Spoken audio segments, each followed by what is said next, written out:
எல்லோருக்கும் வணக்கம். இன்றைய தலைப்பு வழக்கு. வழக்கு என்றால் வழக்கு என்று வந்துவிட்டால் அது எப்போது தீரும் என்று யாருக்கும் தெரியாது. அதனால்தான் அந்த காலத்திலே நம் முன்னோர்கள் வம்பு வழக்கு வேண்டாம் என்று சொல்லி அமைதியாக ஒதுங்கி நல்ல முறையில் வாழ்ந்து அவர் வாழ்க்கையை முடித்தார்கள்.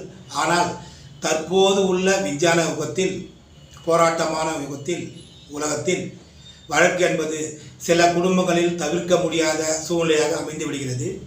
இது எந்த வழக்காக இருந்தாலும் சரி, குடும்ப வழக்காக இருந்தாலும் சரி, அல்லது பொருளாதார ரீதியான வழக்காக இருந்தாலும் சரி, வியாபார ரீதியான வழக்காக இருந்தாலும் சரி, அல்லது மற்ற எந்த வழக்காக இருந்தாலும் இதற்கு ஒரு சரியான ஒரு பூஜை என்று ஒன்று இருக்கிறது என்றால், அல்லது ஒரு வழிபாட்டு விரதம் என்று ஒன்று இருக்கிறது என்றால், அதுதான் மகா கந்த சஷ்டியில் நாம் இந்த வழக்கு உள்ளவர்கள் எம்பெருமான் முருகப்பெருமானை மனதார வணங்கி விரதமிருந்து வழிபட்டால் கண்டிப்பாக அந்த எந்த வழக்காக இருந்தாலும் சுமூகமான முறையில் மிக அற்புதமான தீர்ப்பு நம் பக்கம் கிடைக்கும்.